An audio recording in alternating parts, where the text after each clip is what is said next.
এখন আমি রান্না করে নেব বেগুন দিয়ে ইলিশ মাছের ঝোল। তার জন্য ওভেনে কড়াই বসিয়ে তাতে দিয়ে দিচ্ছি কিছুটা পরিমাণে সাদা তেল। তেলটা গরম হয়ে যাওয়ার পর দিয়ে দিলাম সামান্য পরিমাণে একটু হলুদ গুঁড়ো। আর এদিকে আগে থেকেই একটা গোটা ইলিশ মাছ ভালো করে দিয়ে পরিষ্কার করে নুন মাখিয়ে নিয়েছি।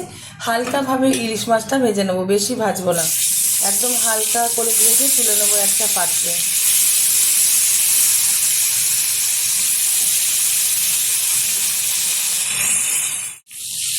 মাছগুলো কিন্তু উল্টে দিয়েছি, এবার আমি তুলে নেবো একটা পাত্রে। হালকাভাবে ভেজে নিয়েছি ইলিশ মাছগুলো, ভেজে তুলে নিয়েছি একটা পাত্রে। এখন এই তেলে দিয়ে দিচ্ছি কিছুটা কালো জিরে ফোড়ন, দিয়ে দিচ্ছি টুকরো করে রাখা বেগুন, ভালো করে দিয়ে পরিষ্কার করে নিয়েছি।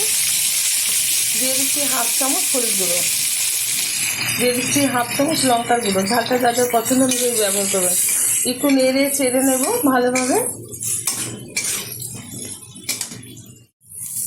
ভালোভাবে নেড়ে চেড়ে নিয়েছি। এখন দিয়ে দেবো এর মধ্যে পরিমাণ মতো জল, নাড়িয়ে দিচ্ছি একটু। দিয়ে দিচ্ছি পরিমাণ মতো লবণ। এখন দিয়ে দেবো পেস্ট করে রাখা পোস্ত আর কাজু একসাথে পেস্ট করে নিয়েছি, মিক্সিতে দিয়ে সামান্য জল দিয়ে পেস্ট করে নিলাম। প্রত্যেকে ভীষণ ভালো জানেন ইলিশ মাছের ঝোল রান্না করতে, তবে আমি আমার স্টাইলে করে থাকি, সেটা আপনাদের মাঝখানে শেয়ার করলাম। আশা করি ভালো লাগবে। ভেজে রাখা ইলিশ মাছটা দিয়ে ঢেকে দিলাম 5 মিনিটের জন্য। ইলিশ মাছ কিন্তু করতে বেশিক্ষণ সময় লাগে না, 5-7 মিনিটের মধ্যেই তৈরি হয়ে যায়। 5 মিনিট বাদে খুলে দেখাচ্ছি কেমন হয়েছে ইলিশ মাছের ঝোলটা। 4 মিনিট বাদে ঢাকনাটা তুলে দিচ্ছি।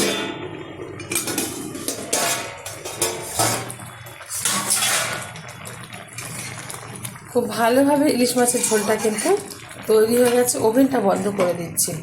বেগুনগুলো কত সুন্দরভাবে সিদ্ধ হয়ে গেছে। বেগুন এমনিতেই একদম নরম সবজি, তাড়াতাড়ি সিদ্ধ হয়ে যায়। এরকম পাতলা ঝোল রাখবো। এটা নামিয়ে ঢেলে দিচ্ছি একটা পাত্রে। গরম গরম ভাতের সাথে গরম গরম ইলিশ মাছের ঝোল সার্ভ করবো।